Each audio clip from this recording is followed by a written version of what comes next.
What is going on, guys? In today's video I will show you the top 4 best builds in POE of Exile 2. If you are looking for any of these builds on the website, then click my link in the description or the pinned comment. So this is an endgame build that is structured around using the Hex Blast in the combination with other chaos skills that will curse and explode enemies in split seconds. Overall, Hex Blast has a quite high mana cost, and to make it efficient we are going to be using the Masked of the Sanguimancier, which will give us blood magic and increase critical hit chance. So now we can convert mana cost into life. On top of this, when possible, we can also use the Asterisk gloves to get instant leech from our critical hits. So then this combination would completely remove the mana from the equation and give us ability to infinitely spam the Hex Blast and do massive amounts of damage. The main gameplay idea behind our setup is to one-shot most enemies, and as they die, they will continuously replenish our life and energy shield. However, for the bosses we will need to be careful, as not getting stun locked is our main priority, and that's why we will use a specific setup, such as putting Unbreakable Gem into our Hex Blast slot and much more. So let me show you the build, and for the main class, I have chosen to go with the Witch and our ascendancy is Blood Mage. Then for the first skill we have the Hex Blast with support gems such as Inspiration, Considered Casting, Arcane Tempo, Unbreakable and Concentrated Effect. Then second we get the Dark Effigy with the Envenom, Comorbidity, Ancestral Urgency and the Withering Touch. Then next we got Blasphemy with Despair, Magnified Effect and the Ritualistic Curse. Next we have Blink with Ingenuity. Next up we have the Sigil of the Power with no support gems. Next we got Cast on Critical with Contagion, Essence Drain, the Chaotic Freeze, Energy Retention and the Impetus. Next we have Grim Feast with no support gems. Then next we have the Soul Offering with the Persistence, Minion Mastery and Ablation. And finally for the last one we are using the Skeletal Warrior with the Mage Shield, Last Gasp and the Elemental Army. Most of this setup is structured around using the Hex Blast to delete enemies in split seconds, so we use gems and skills that will support and increase their duration and damage, while the rest are powerful buffs and utility skills that usually get activated in the background. Also, don't forget that we are using 2 weapons, so in the first weapon slot we are going with the Blasphemy and the Cast on Critical, while in the second one we have the Skeletal Warrior and the Blink. Next up we have our passive tree, and if you are interested in a full in-depth guide on how it works, then check out my beginner guide. So let's take a look at our setup, and we want to start at this Energy Shield node, and then go like this while getting all of these 5.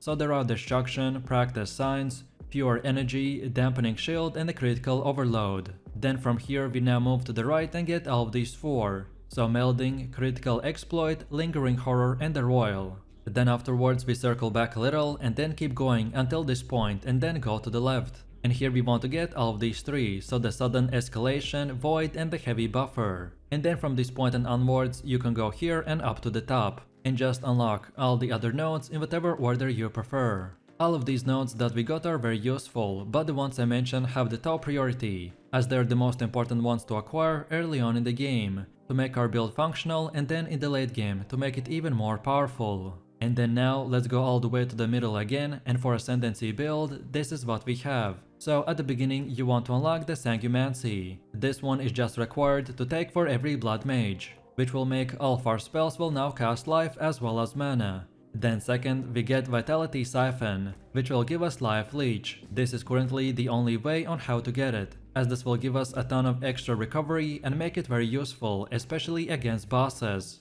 Then third we get Gore Spike. This will increase our critical damage for every 40 life. Ideally, we want to get as high critical bonus as possible. And then finally we get Southern the Flesh. This will allow us to remove some critical hit chance passives and allocate them to the other gem nodes to not go over 100%. And don't forget to check this video's description to find the link for this website, and this should make it easier for you to follow the path. Next up we have our Atlas passives, and the general idea behind this is to aim for bonus passives that spawn a lot of grouped up monsters, such as in expeditions or in rituals. So when we start we want to first of all go to the right side and get all of these nodes, and then keep going down until you get to this keystone called the Deadly Evolution. And then from this point and onwards you can unlock the rest of the nodes in whatever order you want. But then on top of this, we have even more passives, which order in which you unlock them doesn't really matter. So this time it's up to you. And this is how it should look like for the ritual. Then next we have Delirium. Then third we have the bosses, and then on top of that we have the pinnacle bosses. Next we also have our expedition setup, and then finally our breach setup. Next we have our gear. The weapon of our choice is the Withering Wand with a Chaos Bolt. And for bonus stats we want more extra lightning damage, increased spell and chaos damage, then also plus levels to all chaos spells, and increased critical hit chance and cast speed. On top of this, we also have the second weapon slot in which we are using the Chimming Staff for the Sigil of the Power. And for more we want more levels of all spell skills and increased critical hit chance. And don't forget about the specific abilities I told you to slot in for each weapon in my skill gem part of this video. And then also for the first weapon we got an offhand called the Advanced Antler Focus with Energy Shield. And for more we want even more max energy shield, increased spell and chaos damage, plus levels of all spell skills and increased critical hit chance and cast speed. Then for the helmet we have the Mask of the Sanguimancier. And during long boss fights we will run into a mana problem, and even just to scale our spamminess of the build we wanna use it, and this will give us blood magic which will convert our mana cost into life. So this is the only required item that you need for this build to work efficiently. Then for chest we have Expert Hexer's Robe with the Energy Shield, and for more we got even more max energy shield, max life, more to spirit, and fire, cold and chaos resistance. Then for the belt we have the long belt with increased charm effect duration. And for more we want max life, increased flask life recovery and charm effect duration, as well as plus charm slots. And then finally we also want the fire and chaos resistance. Then for gloves we got the Acerys with armor. This is not required, however, if you want to scale your damage to the max and completely remove mana cost from our life, then we want to get these gloves as well. Then for boots we're using the Expert Feather Sandals with the Energy Shield. And for more we need increased movement speed, max energy and life. And also cold, lightning and chaos resistance. Then for the first ring we have the Amethyst Ring with the chaos resistance.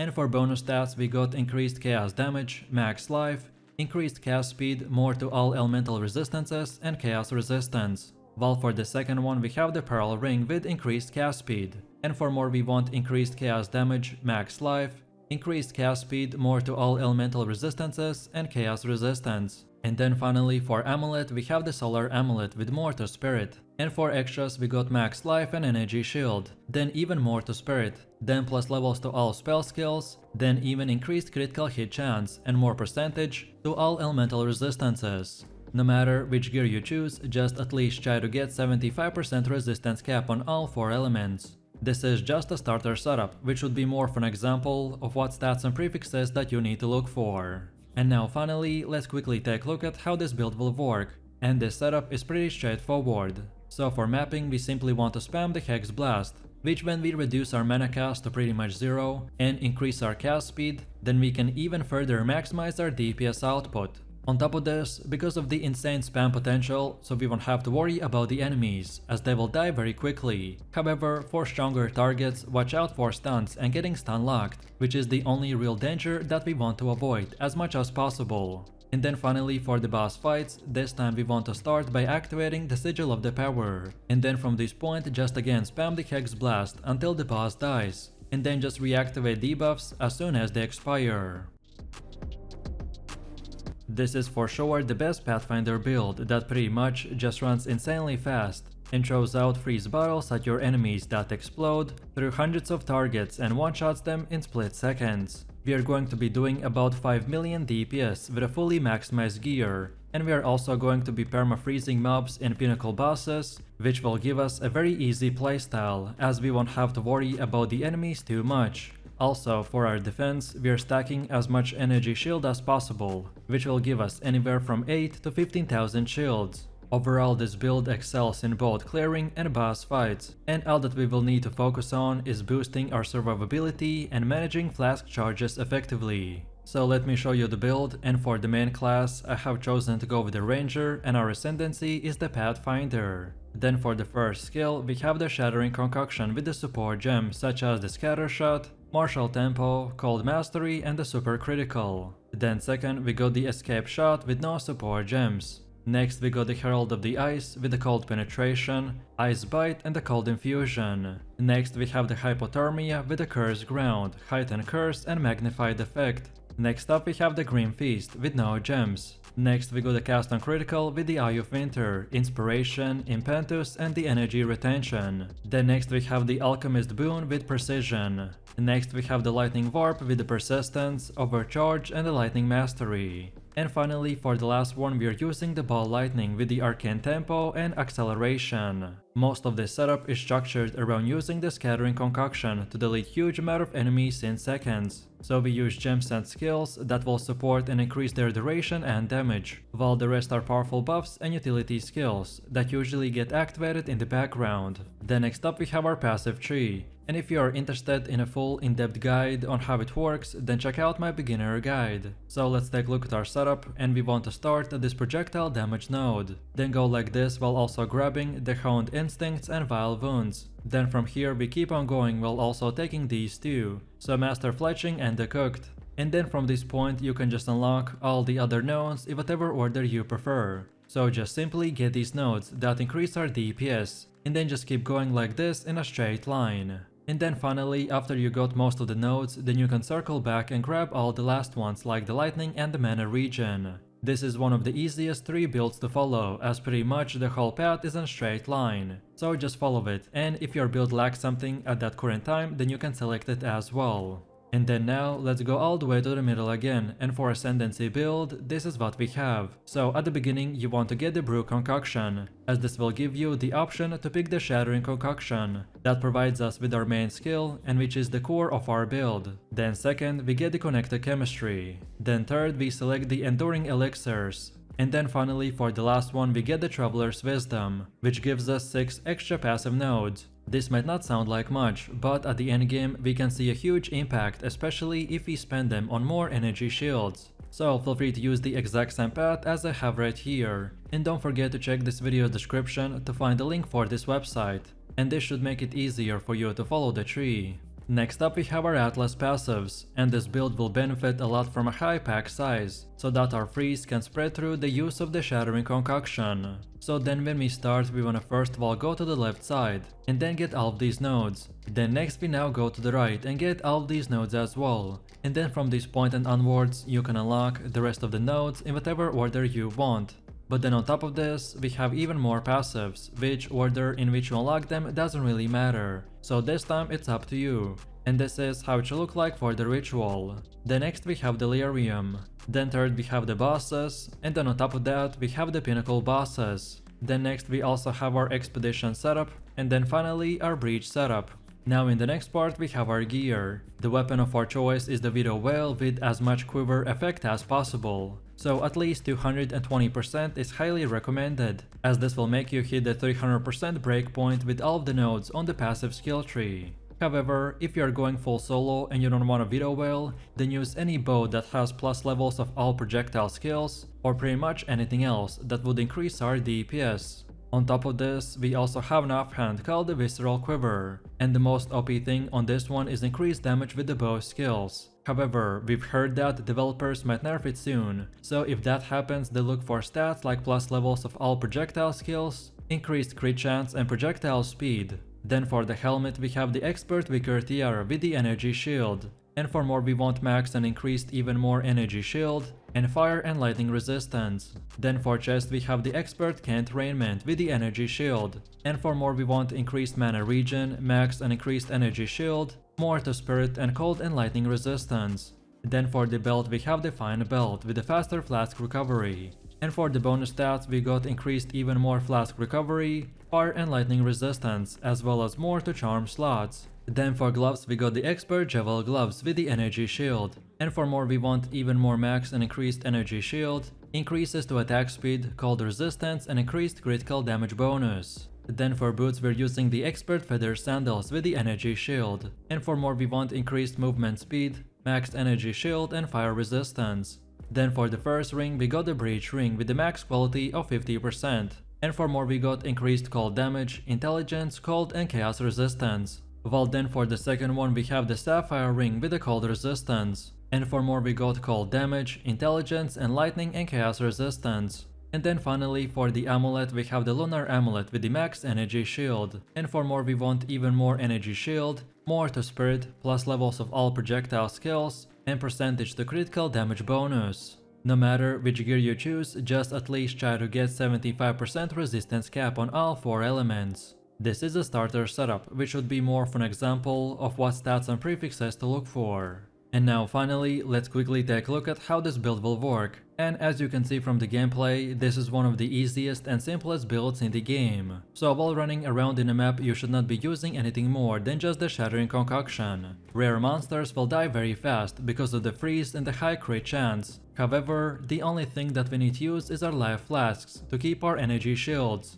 And then second, for bossing, this time we want to start with a ball lightning. Then second, use the lightning warp. Then next, activate hypothermia. And then finally, after all of this, you can simply spam the Shattering Concoction and just keep up our debuffs as they expire. So this is an endgame build that utilizes the power of the attribute stacking to increase its performance. Our main goal is to stack as much strength, dexterity, and intelligence as possible, to then scale it with our unique items such as the Pillar of the God and the Hand of Wisdom and the Action. One of the best things about our setup is that all it needs to function at the start is the Pillar of the Caged God, which is pretty affordable on a budget, but then later on we can scale it incredibly high with each unique item and massive power upgrades and much more. Our main playstyle will revolve around using the Tempest flurry in the combination with the charged staff that can hit multiple times and create lightning shockwaves. If you want to zoom through the maps insanely fast while destroying anything and everyone that crosses your path, then this is the one for you. So let me show you the build, and for the main class, I have chosen to go with the mercenary, and our ascendancy is the Gambling Legionnaire. Then for the first skill, we have the Tempest Flurry with the support gems such as the Martial Tempo, Inspiration, Glacianation, and the Ice Bite. Then second, we get the Charged Staff with the Primal Armament, Lightning Infusion, Overcharge, and the Concentrated Effect. Then next we got the Tempest Belt with the Concentrated Effect, Overabundance, Elemental Focus, and the Close Combat. Next we have the Wind Dancer with the Blind, Maim, and the Pin. Next up we have the Herald of the Ice with Magnified Effect, Lightning Infusion, Primal Armament, and the Elemental Focus. Next we got the Combat Frenzy with the Profusion. And finally, for the last one, we are using the Glacial Cascade with no support gems. Most of the setup is structured around using the Tempest Fury and the Charged Staff to delete huge amount of enemies in seconds. So we use gems and skills that will support and increase their duration and damage, while the rest are powerful buffs and utility skills that usually get activated in the background. Also, at this point I would usually show you a leveling build, but this time our particular setup is specifically meant for only endgame, because it will only start working when we get the quarterstaff called the Pillar of the Caged God. So until that point I would recommend to use my cheap gas grenade build, which link you can find in the description and on this website. Next up we have our passive tree, and if you are interested in a full in-depth guide on how it works, then check out my beginner guide. So let's take a look at our setup, and we want to start at this armor and evasion node. Then go like this while also grabbing the battle hardened and the relentless. Then from here keep on moving while also on our way getting these two, and also the beef. Then afterwards we go like this, and then here at the end we want to go up top and get this blood magic.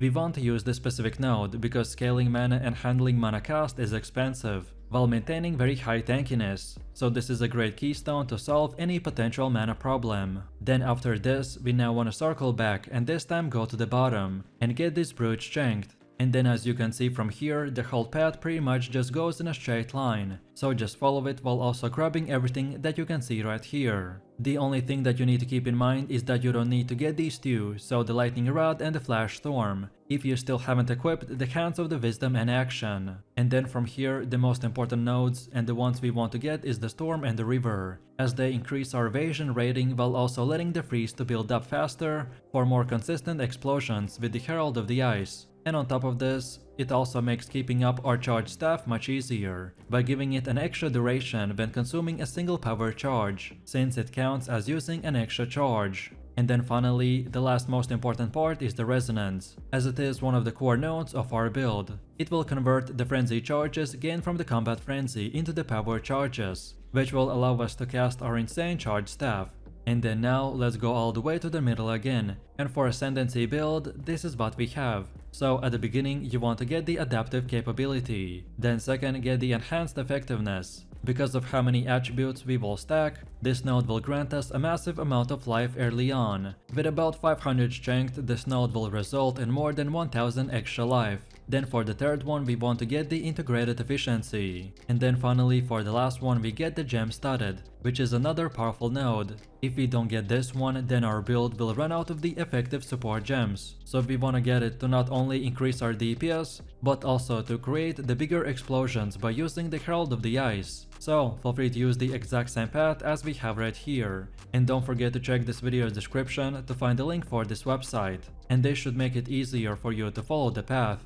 Next up we have our Atlas passives. So when we start we want to first of all go to the right side and get all of these nodes, until we get to this keystone called the Deadly Evolution. Then from here we want to circle back to the middle, and this time go up top, until we get to the second keystone called the Corrupted Infusion. And then from this point and onwards you can unlock the rest of the nodes in whatever order you want. But then on top of this, we have even more passives. Which order in which you unlock them doesn't really matter, so this time it's up to you. And this is how it should look like for the ritual.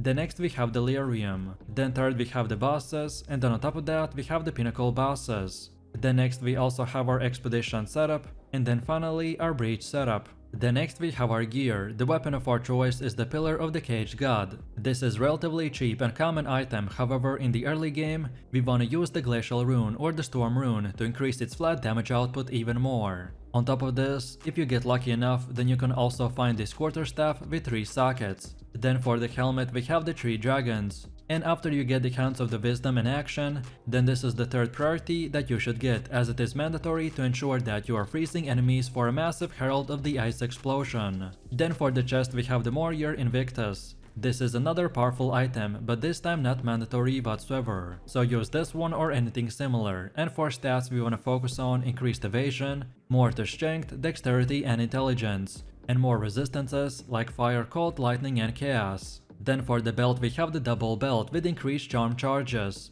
And for bonus stats we want max life, more to strength and chaos and fire resistance. Then for gloves we got the Hound of the Wisdom in action. This should be the second item that you prioritize after our weapon, as it is another core part of our build, and will enable us to stack our attributes and increase DPS by a massive amount. Then for the boots we're using the advanced hunting shoes with evasion and energy shield. And for more we want increased movement speed, max life, more to dexterity and fire and cold resistance. Then for first and second ring we got the same one called the Prismatic Ring, with more to all elemental resistances. And for more we want adds fire or cold damage to attacks, and more strength, dexterity and intelligence. And then finally for the amulet we have Amber Amulet with strength. And for more we want more to all attributes, more to strength and intelligence. No matter which gear you choose, just at least try to get 75% resistance cap on all 4 elements. This is the best setup in the endgame, and if you only can afford few things, then I would recommend to prioritize the weapon, then the gloves, and finally the headpiece.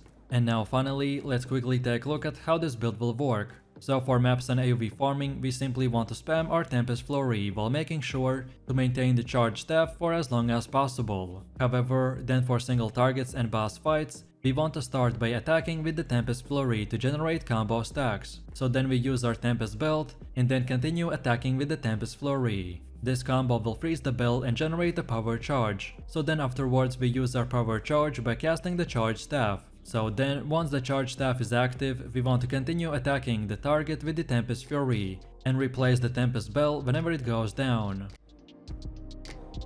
So, this endgame build will utilize the Skeletal Frost Mages by buffing them insanely high, so then in return we can do huge amount of damage. They also can freeze enemies and bosses, which will make very hard content a walk in the park. This build's greatest strength is its primary defense, so we will have a massive amount of energy shield, and by using the Grim Feast we will double it, so in the endgame we will be able to reach up to 13,000 energy shield. On top of this, our setup's playstyle will allow you to clear quite aggressively, while still being able to pull back and let your enemies protect you from the enemies whenever needed. If you are looking for very OP but passive gameplay, where most of the work is done by your minions, then this is the build for you. So let me show you the build, and for the main class, I have chosen to go with the Witch and our ascendancy is the Infernalist. Then for the first skill, we have the Skeletal Frost Mages with the support gems such as the Arcane Tempo, Scatter Shot, Feeding Frenzy, Vault Charts and the Cold Mastery. Then second, we get the Skeletal Storm Mage with Conduction, Storm Fire, Lightning Penetration and the Overcharge. Then next we got Skeletor Cleric with Ingenuity, Last Gasp and the Minion Mastery. Next we have Pain Offering with Persistence, Abolition, Inspiration and Fan of Rage. Next up we have the Hypothermia with a Heightened Curse, Spell Cascade and Focus Curse. Next we got Frost Bomb with a Spell Cascade, Fan of Mana, Fan of Blood and the Strip Away. Next we got the Grim Feast with the Clarity. Next we have Summon Infernal Hound with a Meat Shield, Maim, Culling Strike, Fire Exposure and the Fire Mastery. And finally for the last one we are using the Sigil of the Power with the Magnified effect. Most of this setup is structured around using our Skeletal Frost Mages to delete enemies in seconds. So we use gems and skills that will support and increase their defense and damage, while the rest are powerful buffs and utility skills that usually get activated in the background. Next up we have our passive tree, and if you are interested in a full in-depth guide on how it works, then check out my beginner guide. So let's take a look at our setup, and we want to start at the spell and minion damage node, and go like this while taking the Raw Destruction and the Power of the Dead. Then next we want to move to the right and get all of these three, so Pure Energy, Dampening Shield and the Living Dead, as well as get this whole circle. Then afterwards we keep on going while taking Necrotized Flesh and Relentless Fallen. Then next we go like this, and then from this point take the left path and take all of these nodes. And then from this point and onwards you can go here up to the top and just unlock all the other nodes in whatever order you prefer. Also keep in mind that all of these nodes that we got are very useful, but the ones I mentioned have the top priority, as they are the most important ones to acquire early on in the game, to make our build functional, and then in the late game to make it even more powerful. And then now let's go all the way to the middle again, and for Ascendancy build, this is what we have. So at the beginning you want to unlock the Loyal Hellhound for that minion skill and 20% reduced damage. Then second we get Altered Flesh. This will help out in dealing with physical damage if you have chaos resistance, or when you start stacking maximum fire damage, then you will take less cold and lightning damage. Then for our third pick we have the Berat's Will. This will give us more maximum spirit, but in return it will reduce our life by 25%. This might seem like a huge debuff, but it's 100% worth it, because of how insanely high we have our energy shield stacked up. And then finally for the last one we got the Berat's Hand. So feel free to use the exact same path as I have right here. And don't forget to check this video's description to find the link for this website, and this should make it easier for you to follow the tree. Next up we have our Atlas passives, and the general idea behind this is to aim for bonus passives that spawn a lot of grouped up monsters, such as in expeditions or in rituals. So when we start we wanna first of all go to the left side and get all of these nodes, and then go down until you get to this keystone called the Deadly Evolution. And then from this point and onwards you can unlock the rest of the nodes in whatever order you want. But then on top of this we have even more passives. Which order in which you unlock them doesn't matter, so this time it's up to you. And this is how it should look like for the ritual. Then next we have Delirium. Then third we have the bosses, and then on top of that we have the pinnacle bosses. Then next we also have our expedition setup, and then finally our breach setup. Next we have our gear. The weapon of our choice is the Rattling Scepter. This is one of the most important items as it will increase our minions' damage. However, if you prefer more damage over using a shield for passive block chance, then you can build a scepter together with a spiked club, or that extra levels to all minion skills. And for bonus stats we want to get more to spirit, max mana and plus levels of all minion skills. Then also for the offhand we got the advanced Omen Crest Shield with a block. And for stats we want max energy shield, more to spirit and chaos resistance. Pretty much for this one we want a high energy shield and armor base. And a really good unique to acquire early on is the Oak Sworn. However, you can later on replace it with other options that give you 2 sockets or even more to spirit. Then for the helmet we have the Expert Feather Tiara with the energy shield. And for more we want max energy shield, max life and plus levels to all minion skills. Then for chest we have the Expert Altar Robe with the energy shield. And for more we got even more energy shield, more to spirit, as well as fire and cold resistance. Then for belt we have the Fine Belt with the faster flask recovery. And for more we want max life, max mana and more to charm slots. Then for gloves we got the Expert Interested Gloves with the energy shield. And for more we want even more max energy shield, max life and chaos resistance. Then for boots we're using the Expert Feather Sandals with the energy shield. And for more we need increased movement speed, max energy shield, as well as chaos and lightning resistance. Then for the first ring, we got the prismatic ring with more to all elemental resistances, and for the extra stats we got max mana, max life, and again even more percentage to all elemental resistances. Well then for the second one we have the Amethyst ring, as this is a very easy place to get even more chaos resistance. And for more we got max mana, adds physical damage to attacks and cold and fire resistance. And then finally for the amulet we have the lunar amulet with a lot of max energy shield. And for more we want more to spirit, more levels to all minion skills, as well as chaos resistance. No matter which gear you choose, just at least try to get 75% resistance cap on all 4 elements. This is a starter setup, which would be more of an example of what stats and prefixes to look for. And now finally, let's quickly take a look at how this build will work. And as you can see from the gameplay, this is one of the easiest and simplest builds in the game. At all times, our minions are going to be active, so then all we need to do is run around the map while simply using the pain offering, then hypothermia, and then from here just spam the frost bombs, and that's about it. As I said at the start, this build is very simple, and for weak enemies, you won't really have to do anything besides run into them and then the minions will do the rest. However, what I usually like to do is also keep spamming the Sigil of the Power as soon as it's up, and it will give us a nice simple buff to increase our DPS even more. And then finally, especially in the beginning when you're not geared enough and sometimes may die, then make sure that your elemental resistances are at 75%. Furthermore, make sure that your specific items that you have equipped will give you as much energy shield as possible.